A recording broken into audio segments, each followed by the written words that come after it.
Hello friends, नमस्कार, good evening. आप सभी का आपके अपने channel triple C by first पर बहुत बहुत स्वागत है। आई होप आप सभी बहुत अच्छे होंगे और सभी बच्चे ट्रिपल सी एग्जाम की तैयारी भी बहुत अच्छे से कर रहे होंगे। तो आज इस क्लास में हमने आप सभी के लिए 32 प्रश्नों को शामिल किया है और ये सभी प्रश्न आपके होने वाले ट्रिपल सी एग्जाम के लिए काफी इंपॉर्टेंट है। सो आप सभी को इस क्लास को लास्ट तक करना है और इससे पहले हमने जो भी क्लास आपको दिए हैं उन्हें भी आपको अच्छे से देखना है, ठीक है। और आप सभी अपने मॉक टेस्ट हमारी वेबसाइट www.triplec.com पर कर सकते हैं। यहाँ पर आपको ढेर सारे ऑनलाइन मॉक टेस्ट मिल जाएंगे जिन्हें आप बारी बारी से कर सकते हैं।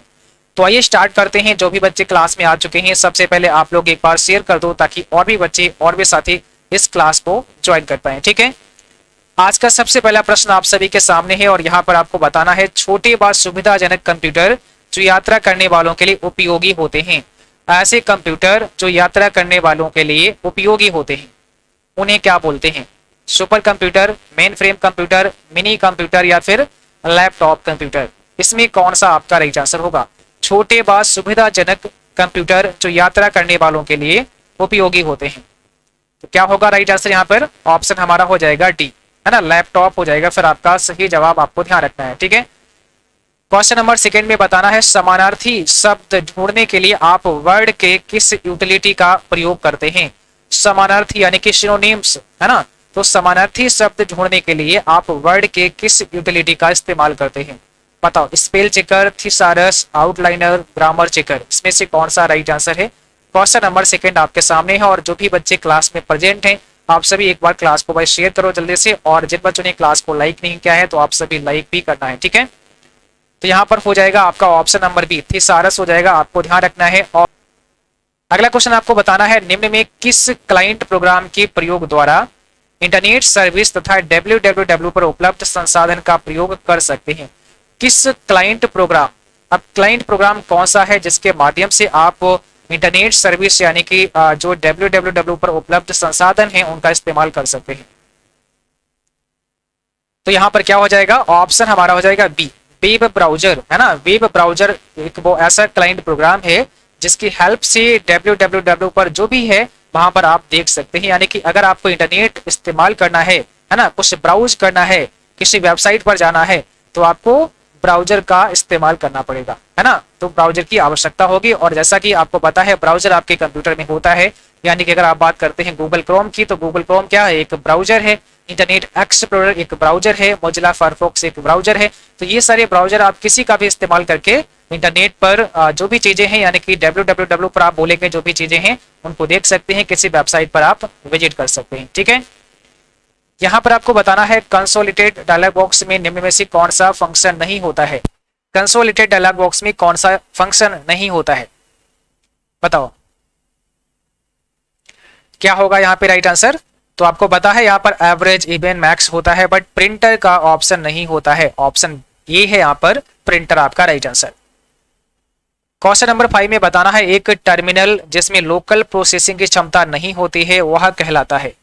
एक टर्मिनल जिसमें लोकल प्रोसेसिंग की क्षमता नहीं होती है उसे आप क्या कहते हैं? इनपुट डिवाइस कहते हैं, डम्ब टर्मिनल कहते हैं, आउटपुट डिवाइस कहते हैं या नन ऑफ दीज?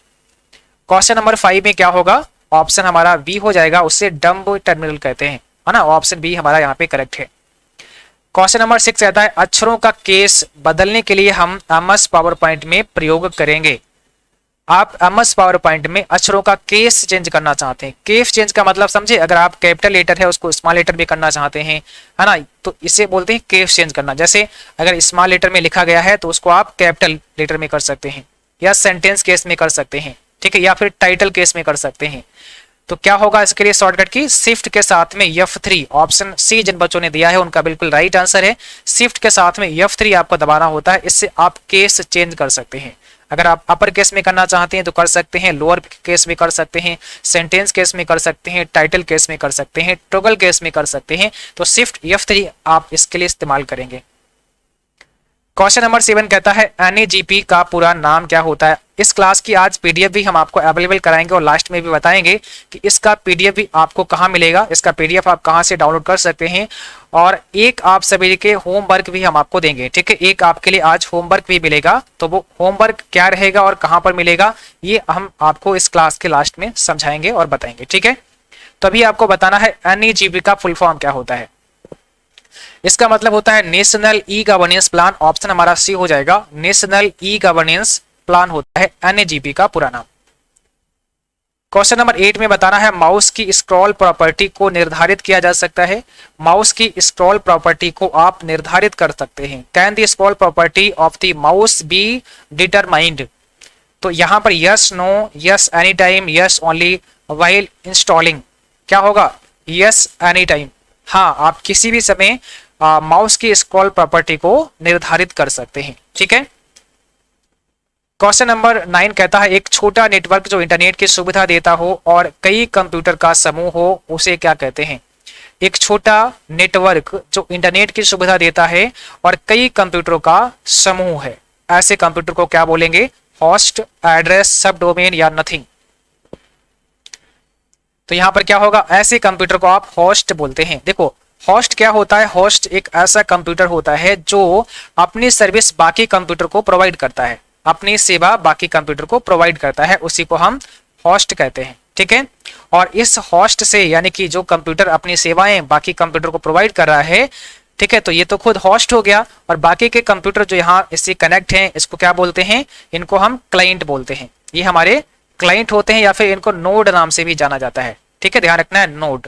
और ये हमारा होस्ट होता है, या आप इसको सर्वर का भी नाम देते हैं, तो ये हमारा सर्वर भी कहलाता है। क्वेश्चन नंबर 10 कहता है निम्नलिखित में कौन सा view Libre office impress presentation का व्यू नहीं है? कौन सा view Libre office impress presentation का व्यू नहीं है? Which of the following is not a view of Libre office impress presentation. ठीक है, ये आपको बताना लिब्रे ऑफिस। तो यहां पर कौन सा हमारा करेक्ट आंसर होगा? क्वेश्चन नंबर 10 आपके सामने है और इसमें राइट आंसर क्या हो जाएगा? स्लाइड सॉर्टेड व्यू होगा, नॉर्मल व्यू होगा, दोनों या फिर शॉर्ट व्यू। तो यहां पर डी ऑप्शन ही राइट है हमारा, शॉर्ट व्यू। ठीक है। क्वेश्चन नंबर 11 कहता है internet of things computer network है, मशीन वर्ड है, फिजिकल वर्ड है या फिर ऑल ऑफ दीज। यानी कि इसको शॉर्ट में आप IoT का नाम देते हैं, तो आपका IoT होता है जिसे हम इंटरनेट ऑफ थिंग्स कहते हैं। यह एक फिजिकल वर्ड है, ऑप्शन सी हमारा होगा। इंटरनेट ऑफ थिंग्स है ना, तो ये क्या होगा? फिजिकल वर्ड होगा, ऑप्शन सी हमारा यहाँ पे करेक्ट हो जाएगा। किसी स्लाइड को कैसे स्टॉप किया जाता है? अगर आप किसी स्लाइड, कोई स्लाइड आपकी चल रही है, प्ले हो रही है और आप उसको स्टॉप करना चाहते हैं, तो आप कैसे उसे स्टॉप कर सकते हैं? By pressing the left arrow की, बाय प्रेसिंग द एस्केप की, बाय प्रेसिंग डाउन एरो की या फिर नो वन, इसमें से कोई नहीं। तो अगर आप किसी स्लाइड को स्टॉप करना चाहते हैं, रोकना चाहते हैं, तो इसके लिए हमें एस्केप की प्रेस करना होता है। ऑप्शन हमारा बी हो जाएगा बाय प्रेसिंग द एस्केप की। एस्केप की को दबाएंगे तो स्लाइड शो स्टॉप हो जाएगा।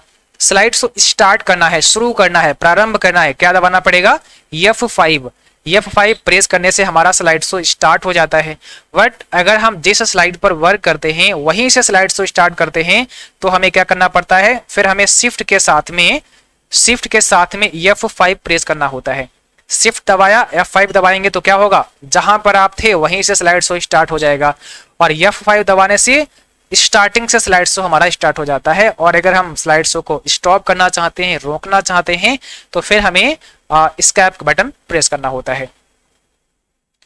कैल्क प्रोग्राम में कुल कॉलम की संख्या कितनी होती है? टोटल नंबर ऑफ कॉलम आपके कैल्क प्रोग्राम में कितने होते हैं? कैल्क एक लिब्रे ऑफिस का स्प्रेडशीट प्रोग्राम है, जैसा MS एक्सेल है MS ऑफिस का, वैसे ही लिब्रे ऑफिस का कैल्क है। तो कैल्क एक स्प्रेडशीट प्रोग्राम होता है। यहाँ पर कुल कॉलम की संख्या 1024 होती है, ऑप्शन हमारा बी हो जाएगा। टोटल नंबर ऑफ कॉलम 1024 होते हैं। अगर बात करते हैं टोटल नंबर ऑफ रोज की, तो यहाँ पर 10,48,576। तो टोटल नंबर ऑफ रोज इसमें 10,48,576 होती हैं। कॉलम 1024 होते हैं। और इस क्वेश्चन में आपको बताना है एक ईमेल एड्रेस बना होता है। एक ईमेल एड्रेस कितने भागों में बना होता है, कितने पार्ट्स होते हैं? 1 पार्ट में होता है, 2 पार्ट में होता है, 3 पार्ट में होता है या फिर नोबन इसमें से कोई नहीं। तो आपको पता है आपका जो ईमेल एड्रेस होता है वो दो भागों में होता है, बीच में एक @ का सिंबल होता है और पहला वाला पार्ट हमारा यूजर नेम कहलाता है, इसको हम यूजर नेम का नाम देते हैं। और जो हमारा दूसरा वाला पार्ट होता है ये हमारा डोमेन नेम कहलाता है। क्या होता है? ये डोमेन नेम होता है। तो दो भाग होते हैं आपके ईमेल एड्रेस में, एक भाग हमारा यूजर नेम होता है जो फर्स्ट वाला पार्ट होता है, सेकंड वाला पार्ट हमारा डोमेन नेम होता है और बीच में @ का सिंबल होता है जो दोनों भागों को अलग करने का काम करता है। ठीक है, अगला क्वेश्चन आपको बताना है एक कंप्यूटर जो कई कंप्यूटर को एक साथ एक नेटवर्क में जोड़े उसको हम क्या कहेंगे? एक कंप्यूटर जो कई कंप्यूटर्स को एक साथ एक नेटवर्क में जोड़ता है उसको हम क्या बोलेंगे? तो अभी इससे पहले एक क्वेश्चन था, वहां पे होस्ट दिया था, जैसा कि हमने आपको बताया था कि होस्ट भी आप बोल सकते हैं, सर्वर भी आप बोल सकते हैं। तो यहाँ पर सर्वर दिया गया है तो ऑप्शन हमारा बी हो जाएगा, सर्वर बोलते हैं, यानी कि सर्वर या होस्ट आप कह सकते हैं। और इससे जो कंप्यूटर कनेक्ट होते हैं उसको हम क्लाइंट बोलते हैं या फिर नोड भी बोलते हैं। जब कंप्यूटर चालू रहने पर भी कोई प्रतिक्रिया नहीं देता है तो उसे क्या कहते हैं? आपका कंप्यूटर स्टार्ट है, चालू है, बट कोई भी प्रतिक्रिया, कोई रिएक्शन नहीं करता है तो आप उसको क्या बोलेंगे? तो उसको आप हैंग बोलते हैं, ऑप्शन बी हो जाएगा, हैंग। और यहां पर आपको बताना है 1 गीगाबाइट समतुल्य है, मीन्स 1 गीगाबाइट किसके बराबर होता है? गीगाबाइट का मतलब क्या होता है? 1 जीबी, तो 1 जीबी किसके बराबर होगा? 1024 MB, 1024 मेगाबाइट के बराबर होगा, ऑप्शन हमारा बी हो जाएगा यहाँ पे। इंटरनेट पर एक होस्ट दूसरे होस्ट को खोजता है, इंटरनेट पर एक होस्ट दूसरे होस्ट को खोजता है, from his postal address, from electronic address, from IP address या नो वन, यानी कि उसके पोस्टल एड्रेस से खोजेगा, इलेक्ट्रॉनिक एड्रेस से खोजेगा, IP एड्रेस से खोजेगा या नन ऑफ दीज। बताओ क्या होगा यहाँ पे सही जवाब?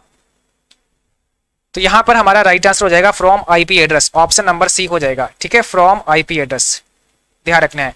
IP का मतलब होता है इंटरनेट प्रोटोकॉल, तो एक इंटरनेट पर एक होस्ट दूसरे होस्ट को IP एड्रेस से खोजता है ना, ऑप्शन हमारा यहाँ पे सी हो जाएगा। IP एड्रेस एक पता होता है, इसका मतलब होता है इंटरनेट प्रोटोकॉल। और इस क्वेश्चन में आपको बताना है लिब्रियोफिस प्रेजेंटेशन स्लाइड पर टेक्स्ट बॉक्स बनाने के लिए यह एक मेनू कमांड है, मींस अगर आप टेक्स्ट बॉक्स बनाना चाहते हैं तो कौन सी एक मेनू कमांड यहां पर आपको देना होगा, कैसे आप कमांड देंगे? तो सबसे पहले हमें कहां जाना पड़ेगा? इंसर्ट मेनू में जाना पड़ेगा, उसके बाद में टेक्स्ट बॉक्स पर जाना होगा। मतलब पहले इंसर्ट मेनू पे क्लिक करेंगे, वहां पर फिर आपको कमांड मिलेगी टेक्स्ट बॉक्स की, और इससे हम एक टेक्स्ट बॉक्स बना सकते हैं।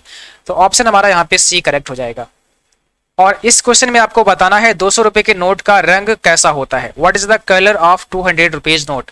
200 रुपए का जो नोट होता है उसका रंग आपको बताना है। आपको पता है आपके ट्रिपल्स एग्जाम में इस प्रकार से भी ढेर सारे प्रश्न आते हैं।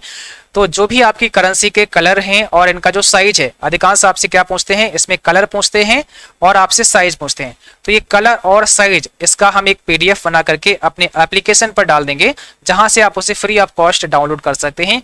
तो वो आपको आज ही कुछ समय के बाद में अवेलेबल हो जाएगा। ठीक है, आपको कहां पर मिलेगा? तो एप्लीकेशन में जाना है और वहां पर आपको स्टडी मटेरियल में आपको जाना है, स्टडी मटेरियल। ठीक है, तो स्टडी मटेरियल पर जैसे ही आप क्लिक करेंगे नोट्स का एक ऑप्शन वहां पे दिया रहेगा, नोट्स का। इस नोट्स के ऑप्शन में हमें आपको क्या मिल जाएगा? वहां पर एक करेंसी के सारे जो भी करेंसी इंपॉर्टेंट आपके एग्जाम में आती हैं उनका कलर और साइज का PDF मिल जाएगा। तो वहां से आप सभी फ्री ऑफ कॉस्ट डाउनलोड कर सकते हैं। ठीक है, तो यहाँ पर अभी हमारा जवाब क्या होगा? 20 का कौन सा राइट आंसर होगा? आप सभी को जल्दी से बताना है। 200 रुपए का नोट का जो रंग होता है वो कैसा होता है? ब्राइट येलो होता है, ऑप्शन हमारा बी हो जाएगा यहाँ पर, ब्राइट येलो होता है। अगर यही आपसे 2000 का पूछते हैं तो 2000 का क्या होता है? मजेंटा होता है। 2000 रुपए का नोट का जो रंग होता है वो मजेंटा होता है। और 500 रुपए का क्या होता है? स्टोन ग्रे कलर का होता है। 500 का स्टोन ग्रे कलर का होता है, और 200 रुपए का ब्राइट येलो होता है, और 2000 का मजेंटा होता है। बाकी आपको इस PDF में सारा कुछ हम प्रोवाइड करा देंगे, जहां से आप लोग डाउनलोड कर सकते हैं। इनमें से कौन सा सर्च इंजन नहीं है? Which of the following is not a search engine? इसमें से कौन सा सर्च इंजन नहीं है ये बताना है। गूगल, याहू, विंडोज और नन ऑफ दीज। तो देखो यहाँ पर गूगल, याहू ये तो सब सर्च इंजन है, बट हमारा सी ऑप्शन हो जाएगा यहाँ पर। विंडोज सर्च इंजन नहीं है, है ना, विंडोज आपका सर्च इंजन नहीं है, बाकी सभी सर्च इंजन है। और यहाँ पर आपको बताना है लिनक्स कंपनी के संस्थापक कौन है? बताओ, लिनक्स कंपनी के संस्थापक आपको बताने हैं। क्या होगा यहाँ पे राइट आंसर? लिनक्स कंपनी के संस्थापक हैं लिनस टॉरबाल्ड्स। तो ऑप्शन पहला ही यहाँ पे करेक्ट होगा, आपको ध्यान रखना है। क्वेश्चन नंबर 23 कहता है कॉलम के डाटा को किसी क्रम में व्यवस्थित करने की प्रक्रिया को क्या कहते हैं। ठीक है, कॉलम के डाटा को किसी क्रम में व्यवस्थित करने की प्रक्रिया को आप क्या कहते हैं, बताओ क्या होगा यहाँ पे राइट आंसर। तो यहां पर हो जाएगा ऑप्शन नंबर बी, उसे हम सॉर्टिंग का नाम देते हैं, है ना। क्या कहलाता है, सॉर्टिंग कहलाता है। एसईओ का फुल फॉर्म क्या होता है, what is the full form of SEO. तो एसईओ का फुल फॉर्म क्या हो जाएगा, सर्च इंजन ऑप्टिमाइजेशन। क्या होगा, ऑप्शन हमारा बी हो जाएगा, सर्च इंजन ऑप्टिमाइजेशन इसका पूरा नाम होता है। 25 में बताना है डीएनएस का फुल फॉर्म क्या होता है, what is the full form of DNS. तो डीएनएस का पूरा नाम आप सभी को बताना है, क्या होगा इसमें सही जवाब। डीएनएस का मतलब होता है डोमेन नेम सिस्टम, तो ऑप्शन पहला हो जाएगा यहाँ पर, डोमेन नेम सिस्टम आपका राइट आंसर है। अगला क्वेश्चन आपको बताना है एक बार किया गया प्रिंट रद्द नहीं किया जा सकता है। अगर आपने कोई प्रिंट का कमांड दे दिया तो आप उसको रद्द नहीं कर सकते हैं, कैंसिल नहीं कर सकते हैं, क्या ये सही है। एक बार दिया गया प्रिंट आप रद्द नहीं कर सकते हैं, तो ये फॉल्स है, क्योंकि आप उसे कैंसिल भी कर सकते हैं, रद्द भी कर सकते हैं। और यहां पर बताना है इक्वल काउंट 2, 4, a का मान कितना होगा। यहाँ पे काउंट फार्मूला दिया गया है और जो नंबर्स दिए गए हैं वो 2, 4 और आगे a दिया गया है, यानी कि आगे लेटर दिया गया है। तो क्या होगा इसका जवाब, काउंट में क्या होगा, ये केवल और केवल आपके नंबर्स को काउंट करता है, तो यहाँ पर 2 ही नंबर दिए गए हैं, इसका मतलब सी ऑप्शन हमारा करेक्ट होगा। मतलब यहाँ पर आपके जो नंबर दिए रहते हैं ना, उन्हीं को काउंट करेगा काउंट फार्मूला। तो यहाँ पर 2 और 4 यही नंबर हैं, बाकी ये तो हमारा अल्फाबेट है, ये तो नंबर है नहीं, तो इसको काउंट यहाँ पर नहीं करेगा, ऑप्शन हमारा सी हो जाएगा। ठीक है, यह ध्यान रखना है। डिजी लॉकर में अधिकतम कितने साइज की फाइल को अपलोड कर सकते हैं। बाकी चिंता ना करें, जितने भी इंपॉर्टेंट फार्मूले हैं हम एक बार फिर से आपको बहुत ही अच्छे से डिटेल में समझा देंगे, ताकि अगर कोई भी प्रश्न फार्मूलों से संबंधित आता है तो उसका जवाब बहुत ही आसानी से आप कर पाएंगे। ठीक है, यहाँ पर क्या बताना है, डिजी लॉकर में अधिकतम कितने साइज की फाइल को आप अपलोड कर सकते हैं। तो डिजी लॉकर में कितने साइज की फाइल को आप अधिकतम अपलोड कर सकते हैं, 10 MB की, ऑप्शन पहला हो जाएगा 10 MB। 10 MB की फाइल को आप अपलोड कर सकते हैं, इससे ज्यादा फाइल आप अपलोड नहीं कर सकते हैं। 29 में बताना है क्विकर किससे संबंधित है, क्विकर किससे रिलेटेड यानी कि संबंधित है। तो यहां पर हो जाएगा ऑप्शन हमारा पहला C2C, यानी कि कस्टमर टू कस्टमर से संबंधित है आपका क्विकर। क्विकर आपका हो गया, या फिर OLX की अगर बात करते हैं तो OLX भी हमारा C2C से संबंधित है। और यहां पर पूछा गया है ट्विटर में अधिकतम अक्षरों की लिमिट क्या होती है, मैक्सिमम अक्षरों की लिमिट क्या है आपकी ट्विटर में। ट्विटर को और क्या बोलते हैं, माइक्रो ब्लॉगिंग का भी नाम देते हैं, इसको ध्यान रखना है, माइक्रो ब्लॉगिंग भी कहा जाता है आपके ट्विटर को। ठीक है, माइक्रो ब्लॉगिंग का भी एग्जाम्पल है। और इसमें अधिकतम अक्षरों की लिमिट क्या है, 280 है, ऑप्शन नंबर सी करेक्ट है, 280। यहां पर बताना है डायरेक्टरी को रिमूव करने के लिए लिनक्स में कौन सी कमांड इस्तेमाल की जाती है। डायरेक्टरी को रिमूव करने के लिए लिनक्स में कौन सी कमांड इस्तेमाल की जाती है, क्या हो जाएगा। हमने आप सभी को ये कमांड पढ़ाई भी हैं और इसका हमने एक PDF भी अपनी वेबसाइट पर अपलोड कर दिया है, तो आप चाहें तो उसका PDF भी डाउनलोड कर सकते हैं। ठीक है, वेबसाइट पर आपको सर्च करना है लिनक्स कमांड और वहां से ये सारी कमांड आप लोग पढ़ सकते हैं। तो यहाँ पर हो जाएगा CRMDIR। ठीक है, आपको ध्यान रखना है, सी ऑप्शन हमारा करेक्ट है। और यहाँ पर बताना है लिब्रियोफिस कैल्क में नया सेल जोड़ने की शॉर्टकट की क्या होती है। अगर आप लिब्रियोफिस कैल्क में एक नया सेल जोड़ना चाहते हैं तो क्या शॉर्टकट की इस्तेमाल करते हैं। लिब्रियोफिस कैल्क में अगर नया सेल हमें जोड़ना है तो आप कौन सी शॉर्टकट की इस्तेमाल करेंगे, ये आपको बताना है। क्या होगा यहाँ पे राइट आंसर। तो यहाँ पर हमारा सही जवाब हो जाएगा कंट्रोल के साथ में प्लस, यानी कि ऑप्शन नंबर बी करेक्ट है। लिब्रियोफिस कैल्क में अगर आप नया सेल जोड़ना चाहते हैं तो कंट्रोल के साथ में प्लस प्रेस करना होगा, और अगर आप सेल को डिलीट करना चाहते हैं तो कंट्रोल के साथ में माइनस आपको प्रेस करना होगा। ठीक है, तो आज की क्लास बस यहीं तक थी। आई होप आप सभी को क्लास पसंद आई होगी, और आज की इस क्लास का PDF आप सभी को हमारे इस एप्लीकेशन पर मिल जाएगा। तो जिन बच्चों ने अभी तक इस एप्लीकेशन को डाउनलोड नहीं किया है आप डाउनलोड कर सकते हैं। और ये PDF आपको कहाँ मिलेगा, तो ये PDF आपको यहाँ जब इस एप्लीकेशन पर आएंगे तो यहाँ पर एक स्टडी मटेरियल का ऑप्शन मिलेगा। आपको इस स्टडी मटेरियल पर आपको क्लिक करना है, और जैसे ही क्लिक करेंगे तो वहाँ पर एक नोट्स का ऑप्शन मिलेगा। तो इस नोट्स के ऑप्शन में आज का PDF आपको मिल जाएगा, और एक होमवर्क भी आपके लिए रहेगा। होमवर्क में क्या होगा, कुछ हमने इंपॉर्टेंट लिब्रियोफिस कैल्क के फार्मूले दिए हैं। ठीक है, तो यहाँ पर कुछ फार्मूला आपके लिए होंगे जिनके जवाब आपको ढूंढने होंगे, मींस वो फार्मूले आपको सॉल्व करने होंगे। ठीक है, तो यहाँ से वो डाउनलोड करके आप सॉल्व कर सकते हैं। और इसके बाद में फिर हम जो फार्मूले यहाँ पर हमने दिए हैं आपके लिए, ये सारे के सारे हम किसी दिन एक अलग से वीडियो में आपको समझा देंगे, ताकि आप लोगों को ये समझ में आ जाए कि ये कैसे हमें करने हैं, ठीक है। बट अभी आपको ट्राई करना है, कोशिश करना है, क्योंकि इससे पहले भी हमने बहुत सारे क्लास आपको फार्मूलों से संबंधित करा दिए हैं। अगर आपने वो नहीं देखे तो आप उनको देख लेना। उनको देखने के बाद फिर इसको सॉल्व करना है, आपको कोशिश करना है, क्योंकि यहाँ पर जितना आप ट्राई करेंगे, कोशिश करेंगे, तभी चीजें आपके समझ में आएंगी। हम आपको पढ़ा देते हैं, आपके समझ में आ गया, अच्छी बात है, बट जब आप उनको करके देखेंगे खुद, तब आपको पता लगेगा कि कहां पर हम मिस्टेक कर रहे हैं, है ना। तो आपको प्रैक्टिस करनी है, क्योंकि बहुत सारे एग्जाम में आपके सवाल फार्मूलों से संबंधित भी आते हैं। और उसके बाद में फिर अगर आपके कुछ यहाँ पर समझ नहीं आता है या फिर आप नहीं कर पाते हैं, तो एक अलग से वीडियो में जो भी फार्मूले हम यहाँ पर आपको देंगे वो अलग से हम आपको करा देंगे, ठीक है। और आप जब इस एप्लीकेशन को डाउनलोड करेंगे तो वहां पर सबसे पहले आपको रजिस्टर करना होगा, यानी कि अगर आपने वहां पर रजिस्टर नहीं किया है तो सबसे पहले आपको रजिस्टर करना होगा।